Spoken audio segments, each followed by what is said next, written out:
Production designers are the artists in control of the look of the movie, the feel, and the overall aesthetic that drives the narrative of the story.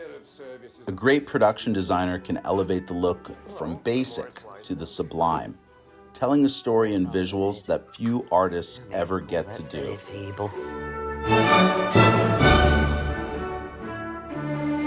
Brought you some coffee. If I wanted coffee, I'd have rung for it. The meandering camera, the overlapping dialogue. It is classic Robert Altman. But something else is at work in these scenes, something special. That sort of thing. Sumptuous interiors, a rich color palette, beautiful depth. The space within which the actors inhabit the set is a character in the film as much as they are. That work was done by the soon-to-be Academy Award-nominated production designer Stephen Altman. Whatever he did on Gosford Park would set the stage for the underrated Amazon studio project Capone, starring Tom Hardy. How about it for our good friend Al, ladies and gentlemen?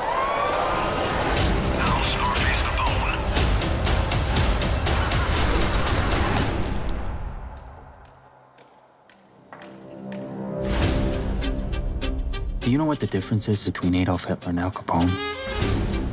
Hitler's dead. Capone lives like a king in Florida. He has full-blown dementia. I have reason to believe it could all be an elaborate act. What's this about? We have information that your client may have tucked away a very large sum of money. You can drop the act now. You got goons walking around.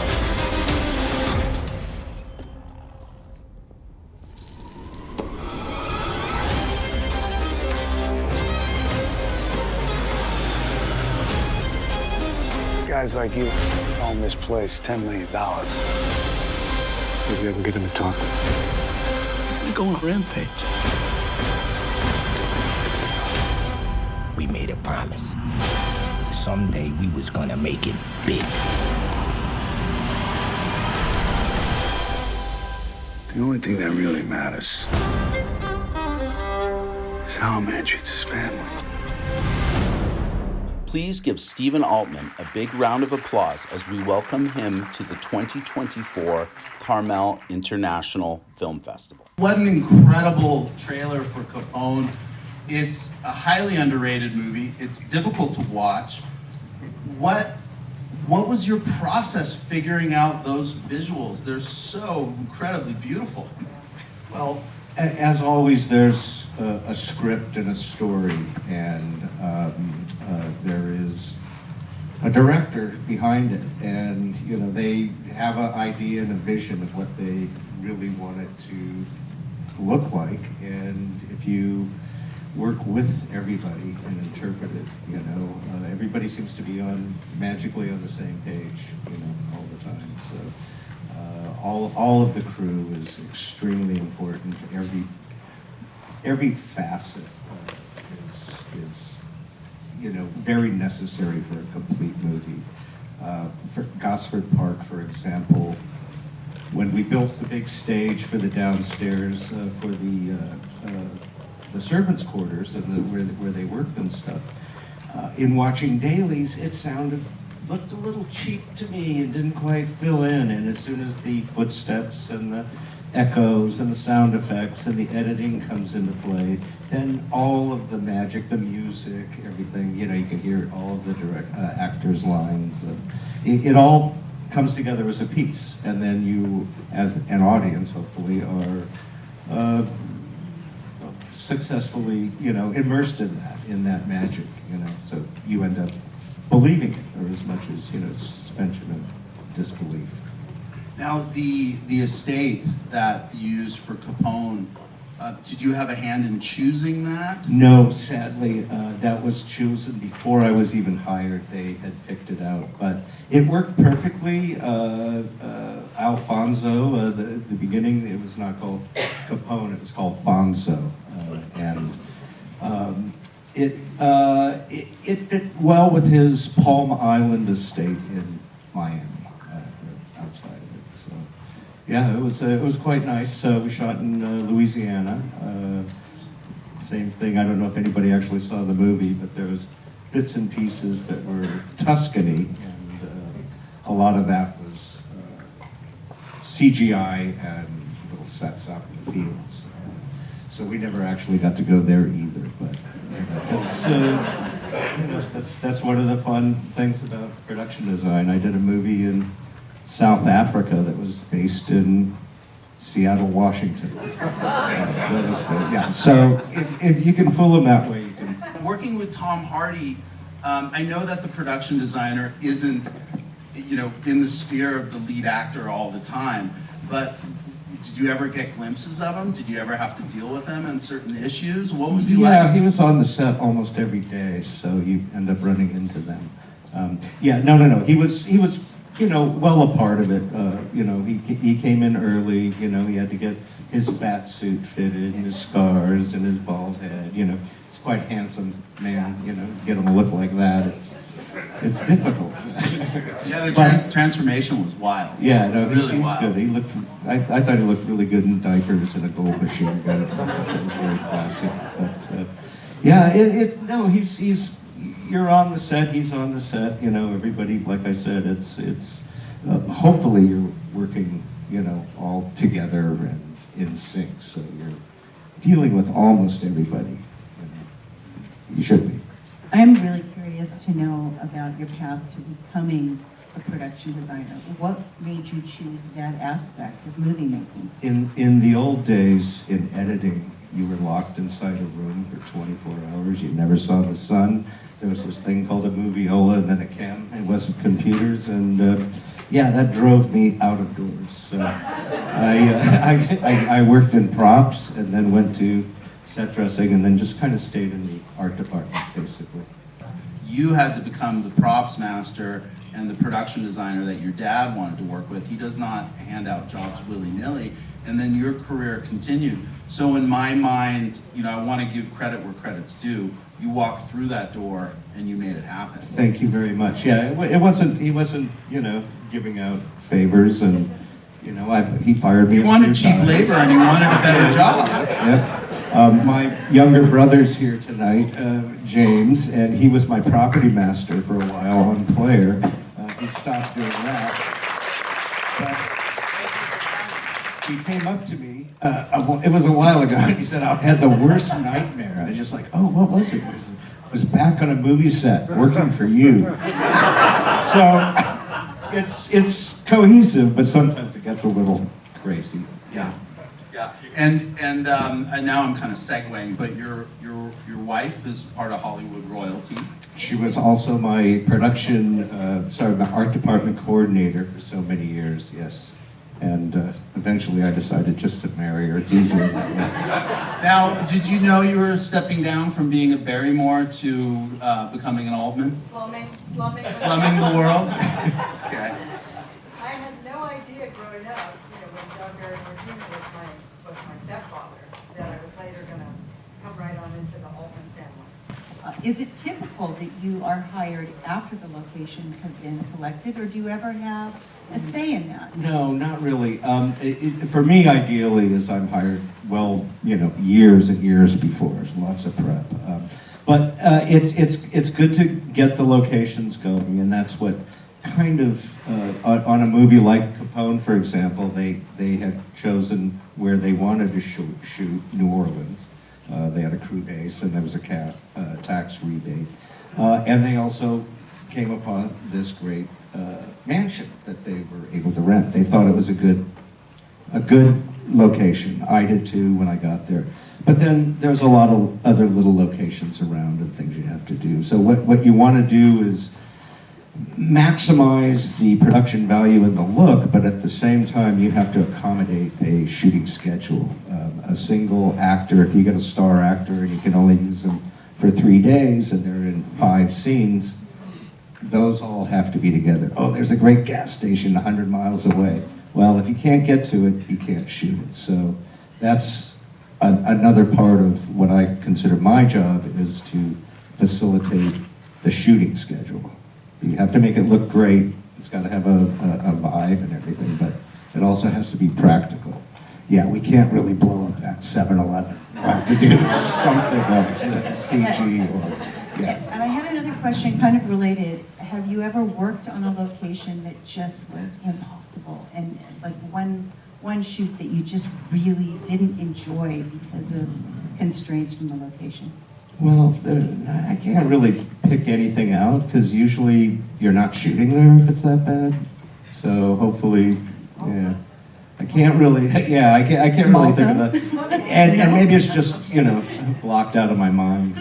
Did you say Malta? Yeah, the 9 months you were stuck on Malta doing Popeye. Out of your mind, that's it. That's Malta. What was it like doing Popeye? Come on, tell us. So we, I'm going to interrupt you. We had a choice of going to shoot it in Florida, it was Colombia, I think it was Sicily, and then we ended up in Malta, and that was pretty tough, I gotta say.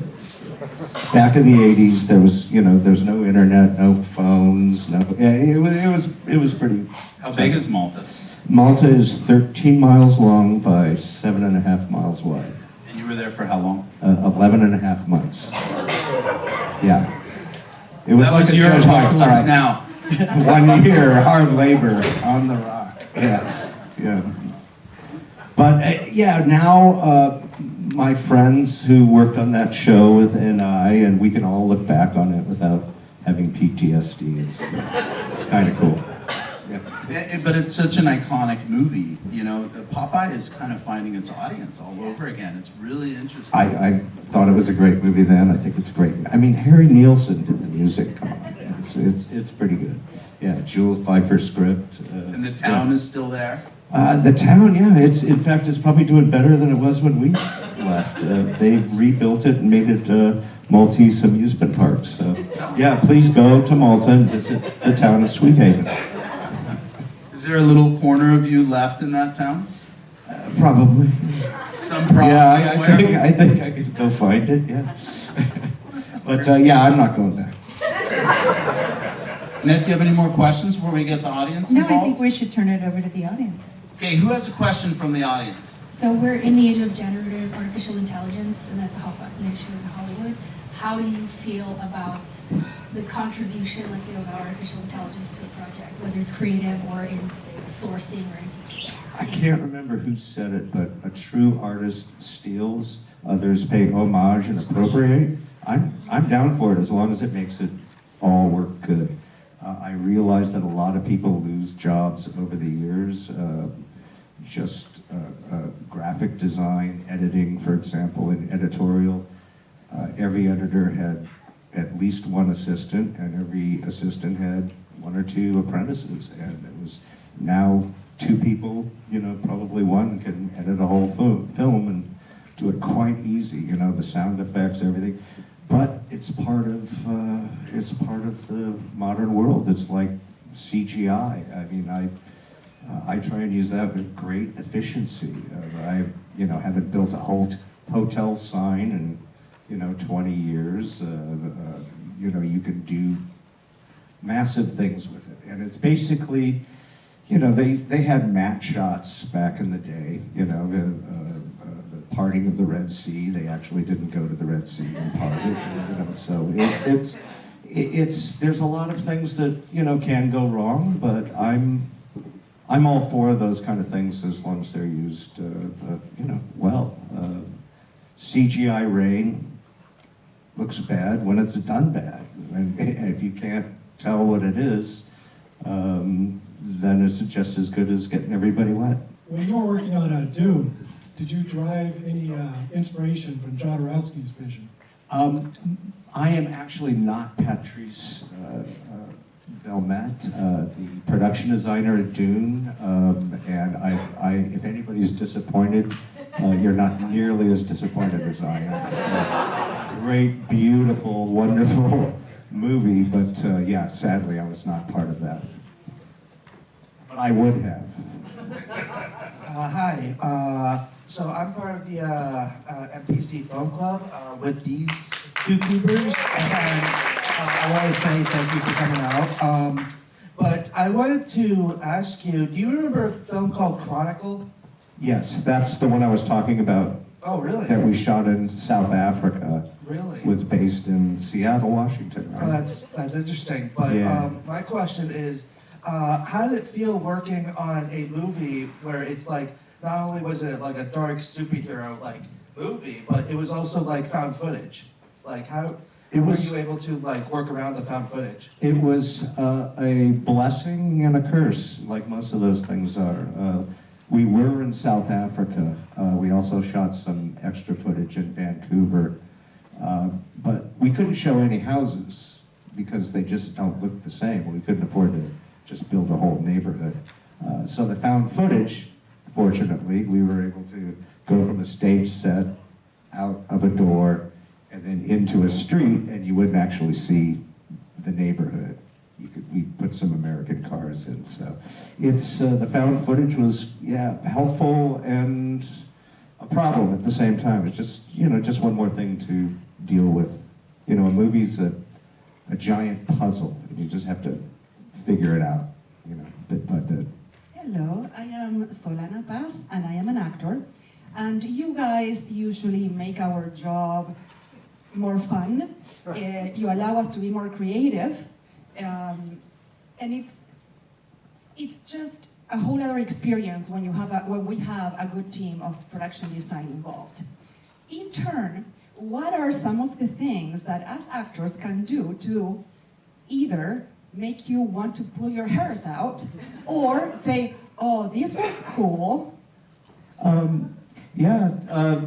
Everybody's got to do their job. So as an actor, you're supposed to, like if you're in the ironing room ironing and you're a maid or a butler, you should know how to do that. You shouldn't be learning it that day while the camera's waiting for you. But, and then the same vein is, that's, absolutely, what I try and think of in my work is not just the audience, but also how the actors can deal with my set. Is it real enough to, are they going over there and picking up something that is tangible to them? Something, we did a movie called Streamers, and it was a shot play. My father shot this, and it took place entirely on the interior of an army barracks, one set.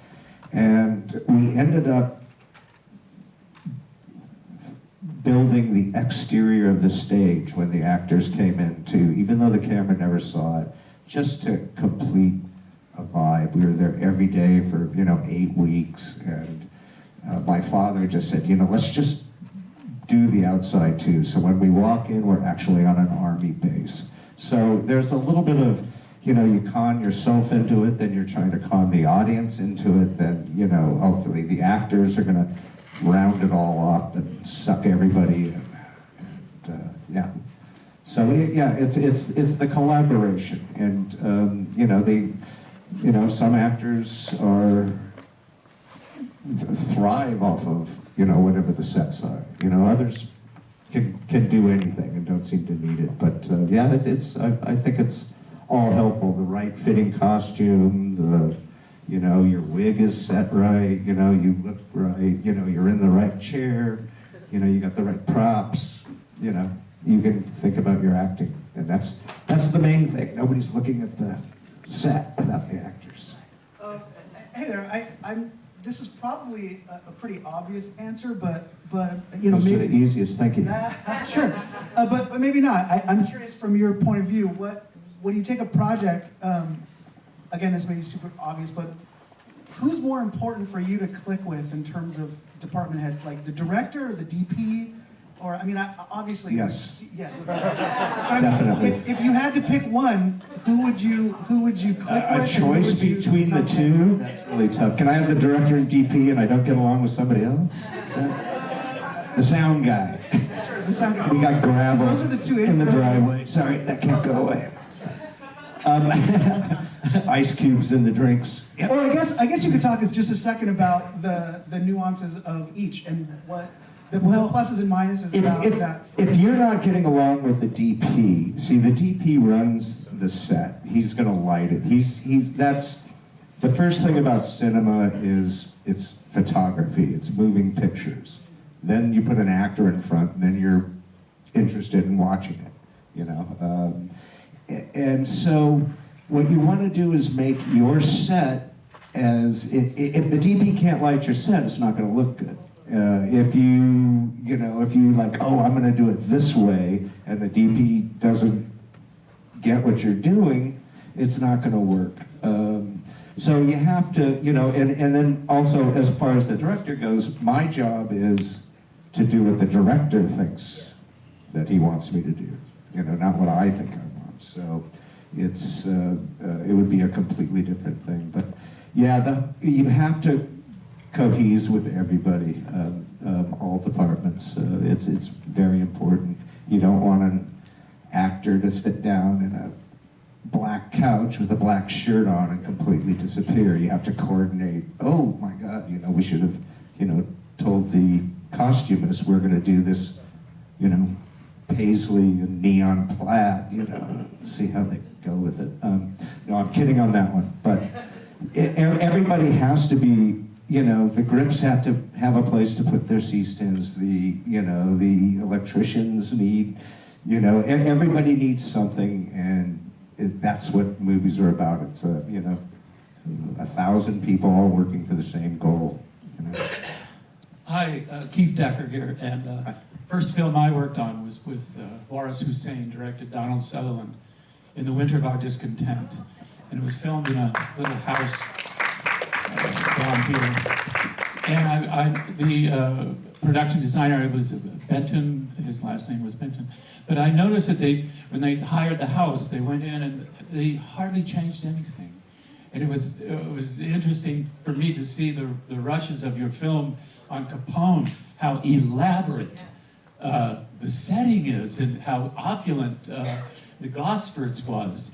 And I'm wondering, just a simple question, have you ever done a minimal production, minimalist set? I was recently reading a book from 1912 about acting, and they said he never wanted to see the actor have to extricate himself from the couch. Exactly, but if it ain't broke, don't fix it.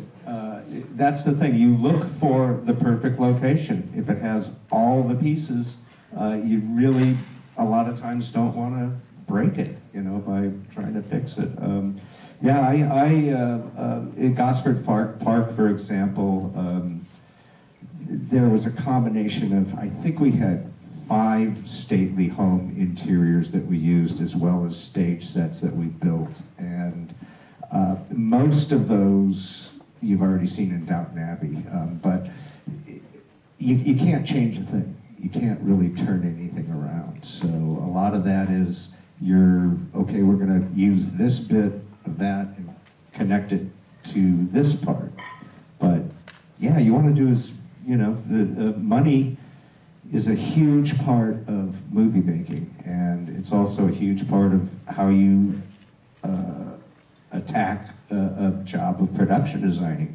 If you only have $10, you can only do $10 worth of work. So you go where it doesn't cost. And I think even if you're allowed to, if you have all the money in the world, if like I said, you don't want to go down and shoot beautiful Carmel Beach and CG it out with another place. It doesn't make sense. I don't know if I actually answered that question. You did very much so. We have another question here from the MPC Film Club. Hello, I'm back. So you worked on MASH. No. Sorry, my father there's a Korean actor in there, the boy, if you saw the movie, who was Canadian, and he couldn't get a green card. My dad wanted him down there, and so he gave him my name and my social security number. So I actually have a credit on the movie, but I was 12 years old and was not around.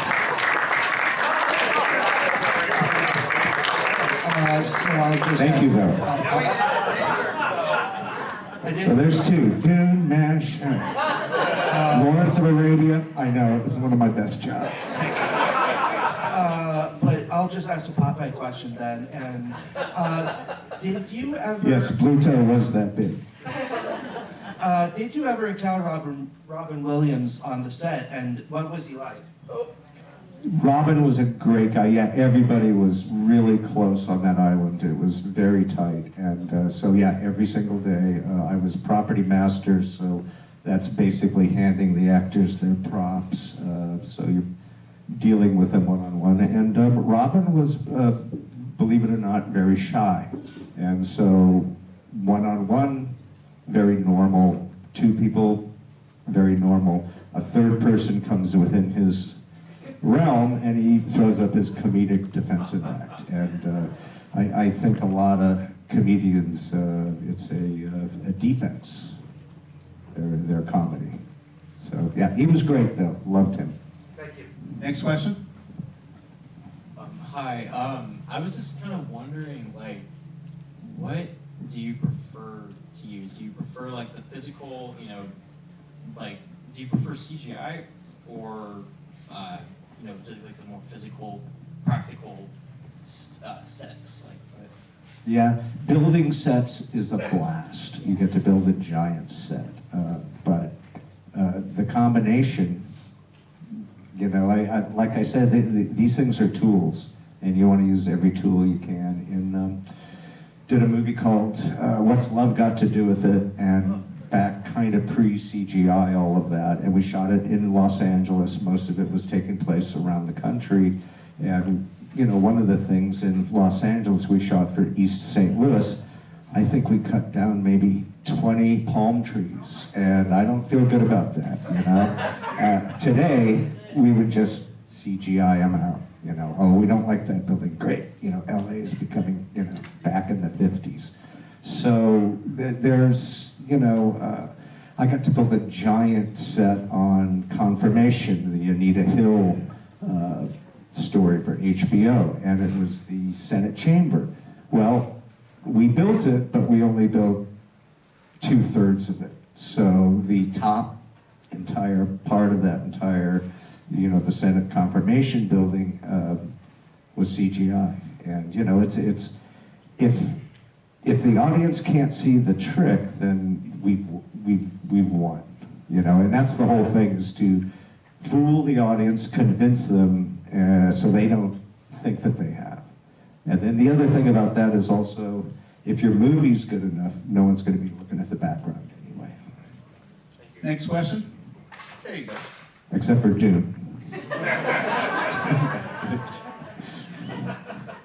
Hi, I was starting a short film of my own recently, and because this was a very like out-of-pocket project, I had to do like the production design, I have to do the editing and the writing for the screen, and I was wondering, you know, as someone who has to be hired, going to different sets, different locations, are you someone who's very lenient with, you know, what the director wants and what kind of vision they would have? Or are you someone who has like a preferable style that you would like to execute when producing like these? I think that if you're hired for a job, you should do the job you're hired for, and that's, well, once again, if I was making my own movie, I'd be doing what I wanted. If I was working for you, I'd be doing what your vision is, not what mine is. But, yeah, no, it's the directors, the producers, the writers, they have a vision, and you should try and implement that. Not, you know, you should definitely have your own ideas, you know, and have an opinion, but it's not your movie. That's for all the crew. Everybody should, it's like an army. You really have to have a chain of command, and otherwise things just fall apart. Yeah. Okay, this might be a hard question. We don't have a budget. Not in a bad way. I'm wondering if, and this could be either favorite thing because it was favorite project that you worked on, or maybe favorite outcome when you actually saw the finished project. I'm just wondering if you have a top or maybe top 3 project that you were involved in. Like, what would be your favorite, or maybe up there at the top of the list that you can remember that you worked on that you're just like, wow, that's the thing. Okay, well, one thing I've found, and I've been doing this quite a while, is there's a direct correlation between how much fun the crew is having and how good the movie comes out. And so my favorite movies to work on you may not want to watch. But the really, really hard ones that were a slog, those are all the ones you go, we made it, we're alive, and wow, look what we did. You know, so that they're, yeah, such a two different situation there. Well, Health was one, a movie my father made in 1978 or 79, and Glenda Jackson and Lauren Bacall and James Garner. I mean, it was just the worst fucking thing we had. I couldn't believe it. Boy, did we have a good time. It was great. Health. Okay, we have one more It was question. a takeoff of the health food industry. So. I was wondering, for a lot of your projects, well, you mentioned that your dad got you your first few projects, right? Because your dad worked in the industry. For a lot of your later projects, were you approached by other filmmakers saying, I want you as my production designer? Or did you approach other projects? It's hard to approach other projects. And yeah, nobody wants to be tapped on the shoulder, basically. So, yeah, I have an agent and agency, and also certain people had seen certain things that I've done, and it rang true to them. So that was. It's usually the best way to get a job when somebody actually wants to hire you. So, yeah, I don't know if I answered that right, but yeah. You did, thank you. You answered it very well. Thank you, everybody. Appreciate it. Steven, thank you so much.